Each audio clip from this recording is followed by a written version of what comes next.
जय श्री श्याम सभी श्याम प्रेमियों को। कैसे हैं आप? आशा करती हूँ आप सब अच्छे होंगे, स्वस्थ होंगे, मस्त होंगे। अब मैं लेकर आई हूँ आपके समक्ष गीता पाठ, गीता का नौवां अध्याय, जिसका विषय है राज विद्या राजगु योग। राज विद्या राजगु योग। चलो शुरू करते हैं। बोलो ठाकुर जी महाराज की जय, राधे रानी सरकार की जय। बिना भगवान का जयकारा लगाए पाठ शुरू नहीं किया जाता है, तो सब लोग मेरे साथ बोलिए। बोलो बांके बिहारी लाल की जय, मेरी लाडली जी महाराज की जय। तो श्री शुरू करते हैं। श्री भगवान बोले, तुझ दोष दृष्टि रहित भक्त के लिए इस परम गोपनीय विज्ञान सहित ज्ञान को पुनः भली बात कहूँगा, जिसको जानकर तू दुख रूप संसार से मुक्त हो जाएगा। यह विज्ञान सहित ज्ञान सब विद्याओं का राजा है, सब गोपनीयों का राजा है, अति पवित्र है, अति उत्तम है, प्रत्यक्ष फल वाला, धर्मयुक्त और साधन करने में बड़ा सुगम और अविनाशी है। हे परंतप, श्रद्धा रहित पुरुष मुझको न प्राप्त होकर मृत्यु रूप संसार चक्र में भ्रमण करते रहते हैं। मुझ निराकार परमात्मा से यह सब जगत जल से बर्फ के सदृश परिपूर्ण है। भगवान कहते हैं, मैं निराकार परब्रह्म परमात्मा हूँ और ये जगत कैसा है? जैसे पानी से बर्फ बन जाती है, तो उसमें हमें पानी दिखता तो नहीं है, लेकिन पानी है ना, जमी तो बर्फ पानी से ही है, सॉलिड हो गई है, उसकी फॉर्म बदल गई, लिक्विड से सॉलिड हो गई, लेकिन उसका क्या रूप क्या है? पानी। तो इसीलिए उस निरंकार परमात्मा का हमें हमें उस निरंकार परमात्मा का रूप हमें बर्फ के सदृश ही समझना चाहिए। जैसे आकाश से उत्पन्न सर्वत्र विचरने वाला महान वायु सदा आकाश में ही स्थित होता है, वैसे ही मेरे संकल्प द्वारा उत्पन्न होने से संपूर्ण जगत और संपूर्ण भूत मुझ में ही स्थित होते हैं। हे अर्जुन, कल्पों के अंत में सब भूत मेरी प्रकृति को ही प्राप्त होते हैं, अर्थात प्रकृति में ही लीन हो जाते हैं, और कल्पों के अंत आदि में उनको मैं फिर रचता हूँ। भगवान कह रहे हैं, कल्पों के अंत में मैं उनको फिर रचता हूँ।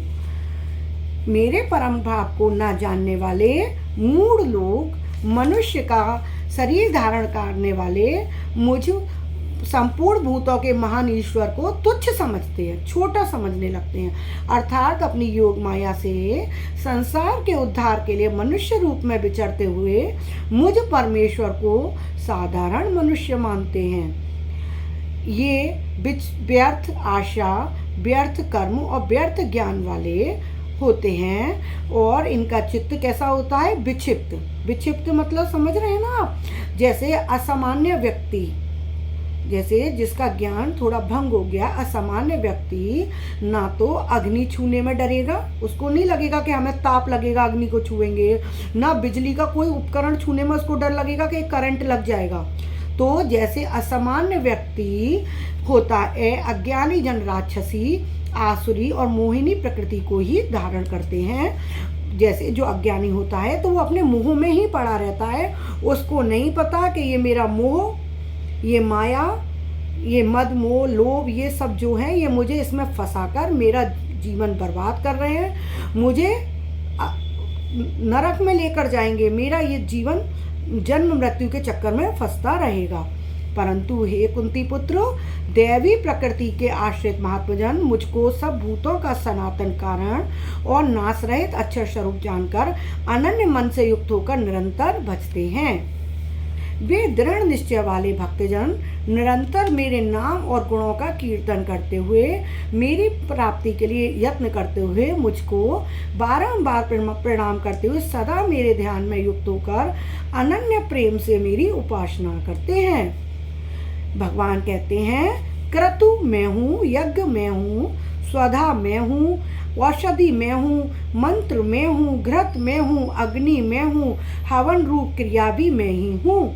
इस संपूर्ण जगत का धाता अर्थात धारण करने वाला एवं कर्मों के फल को देने वाला पिता, माता, पितामह, जानने योग्य पवित्र ओमकार तथा ऋग्वेद, सामवेद और यजुर्वेद भी मैं ही हूँ। भगवान कह रहे हैं ये प्राप्त योग होने योग्य परम धाम, भरण पोषण करने वाला, सबका स्वामी, शुभाशुभ का देने वाला, ना चाकर हित करने वाला, सबकी उत्पत्ति प्रलय का हेतु, स्थिति का आधार, निधान और अविनाशी कारण भी मैं ही हूँ।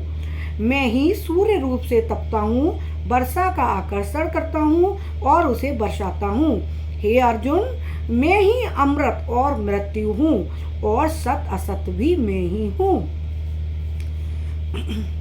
तीनों वेदों में विधान किए हुए सकाम कर्मों को करने वाले, सोम रस को पीने वाले पाप रहित पुरुष मुझको यज्ञों के द्वारा पूजकर स्वर्ग की प्राप्ति चाहते हैं। वे पुरुष अपने पुण्यों के फलस्वरूप स्वर्गलोक को प्राप्त होकर स्वर्ग में दिव्य देवताओं के भोगों को भोगते हैं। वे उस विशाल स्वर्गलोक को भोगकर पुण्य क्षीण होने पर फिर से मृत्यु लोक में आ जाते हैं और इस प्रकार स्वर्ग के साधन रूप तीनों वेदों में कहे हुए सकाम कर्म का आश्रय लेने वाले, भोगों की कामना वाले पुरुष बार बार आवागमन को प्राप्त होते हैं। मतलब बार बार जन्म मृत्यु के फेर में पड़ते रहते हैं। उनको मोक्ष प्राप्ति नहीं होती, उनको परमागति नहीं होती, अर्थात पुण्य के प्रभाव से स्वर्ग जाते हैं और पुण्य क्षीण होने पर मृत्यु लोक में आते हैं। हे अर्जुन, यद्यपि श्रद्धा से युक्त जो सकाम भक्त दूसरे देवताओं को भी पूजते हैं, वे भी मुझको ही पूजते हैं, किंतु उनका वह पूजन अवधि पूर्वक अर्थात अज्ञान पूर्वक है, क्योंकि संपूर्ण यज्ञों का भोक्ता और स्वामी भी मैं ही हूँ, परंतु वे मुझ परमेश्वर तत्व से नहीं जानते, इसी से गिरते हैं अर्थात पुनर्जन्म को प्राप्त होते हैं।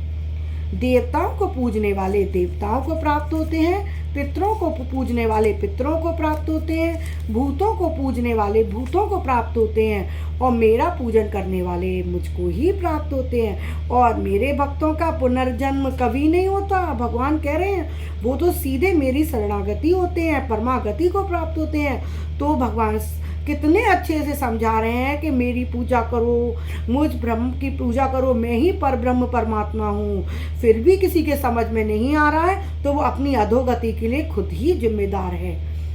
जो कोई भक्त मेरे लिए प्रेम से पत्र, पुष्प, फल, जल आदि अर्पण करता है, उस शुद्ध बुद्धि निष्काम प्रेमी भक्त का प्रेम पूर्वक अर्पण किया हुआ वह पत्र पुष्प आदि मैं सगुण रूप से प्रकट होकर प्रीति सहित खाता हूँ। हे अर्जुन, तू जो कर्म करता है, जो खाता है, हवन करता है, दान देता है और जो तप करता है, वह सब मुझे अर्पण कर। मैं सब भूतों में समभाव से व्यापक हूँ, ना कोई मेरा अप्रिय है ना मुझे प्रिय है, परंतु जो भक्त मुझको प्रेम से भजते हैं वे मुझ में हैं और मैं भी उनमें प्रत्यक्ष प्रकट हूँ। समझ में आ रहा है ना? प्यार से भजो, प्यार करो, संबंध बनाओ परमात्मा से। बोलो बांके बिहारी लाल की जय, राधे रानी सरकार की जय। यदि कोई अतिशय दुराचारी भी अनन्य भाव से मेरा भक्त होकर मुझको भजता है तो वह साधु ही मानने योग्य है, क्योंकि वह यथार्थ निश्चय वाला है, अर्थात उसने भली भांति निश्चय कर लिया है कि परमेश्वर के भजन के समान अन्य कुछ भी नहीं है। वह शीघ्र ही धर्मात्मा हो जाता है और सदा रहने वाली परम शांति को भी प्राप्त होता है।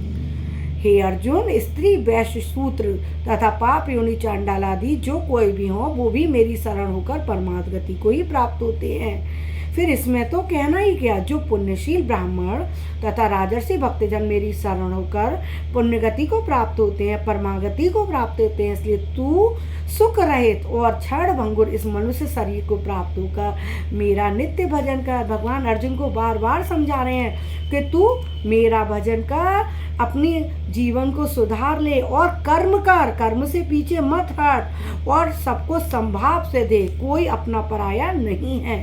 मुझ में मन वाला हो, मेरा भक्त बन, मेरा पूजन करने वाला हो, मुझको प्रणाम कर। इस प्रकार आत्मा को मुझ में नियुक्त करके मेरे परायण होकर तू मुझको ही प्राप्त होगा। बोल बांके बिहारी लाल की जय, राधे रानी सरकार की जय।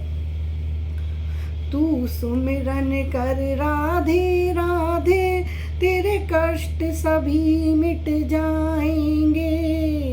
तू सुमिरन कर राधे राधे, तेरे कष्ट सभी मिट जाएंगे। तुझसे मिलने घन श्याम स्वयं तेरे दर पे दौड़े आएंगे, तेरे दर पे दौड़े आएंगे। अरे मिलेगा मुझको मेरी भक्ति का परिणाम, मेरे घर भी आएंगे घनश्याम। अरे मिलेगा मुझको मेरी भक्ति का परिणाम, मेरे घर भी आएंगे घनश्याम। तू आस कर विश्वास कर, श्याम से दिल की बात कर। तू आस कर विश्वास कर, श्याम से दिल की बात कर। राधे राधे बोल श्याम आएंगे, आएंगे श्याम आएंगे। राधे राधे बोल श्याम आएंगे, आएंगे श्याम आएंगे। आपको मेरा गीता पाठ अच्छा लगा हो, आपको कर्ण प्रिय लगा हो, तो कृपया अपने सगे संबंधियों को भी इस गीता पाठ को शेयर कीजिए। क्योंकि जैसे जल का दान होता है, अन्न का दान होता है, विद्या का दान होता है, वैसे ही हम जब किसी अच्छी भक्ति वाले कुछ वीडियोज है या कुछ भी ग्रंथ है, उसको हम जब दूसरे को देते हैं, हमने पढ़ा, हमें समझ आया, हमें प्रभु में भक्ति हुई, प्रभु में प्रेम जागा, अब हमने वो आगे बढ़ाई, उनको भी दी। जैसे सुंदरकांड की किताब, गीता की किताब बांटी जाती है ना कि लोग पढ़ें, तो वो क्यों बांटते हैं? हम उसके पुण्य, जब वो पढ़ेंगे तो हम पुण्य के भागी होंगे। तो ऐसे ही अगर आपको मेरी ये वीडियो अच्छी लग रही हो, मेरा ये गीता पाठ अच्छा लग रहा हो, तो इसको आगे बढ़ाएं, इसको दूसरों को भी शेयर करें, उनका भी तो जीवन कुछ अच्छा अगर हो सके तो मैं अपने को बड़ा सौभाग्यशाली मानूंगी कि मेरा ये गीता पाठ किसी के जीवन में काम आ सका, उनका प्रभु भक्ति में मन लग सका। मेरे कारण अगर 100 लोगों में से कोई एक भी अगर प्रभु में अपना मन लगा पाया तो मेरा तो जीवन ही सफल हो जाएगा। बोल बांके बिहारी लाल की जय। आपको ये वीडियो अच्छी लग रही हो तो लाइक सब्सक्राइब करना ना भूलें और बेल आइकॉन भी दबा दें, जिससे नित्य जो मैं वीडियो डाल रही हूँ वो आपके समझ खुद से जल्दी से आ जाए और आपको नोटिफिकेशन मिल जाए। तो राधे राधे, कल मिलते हैं।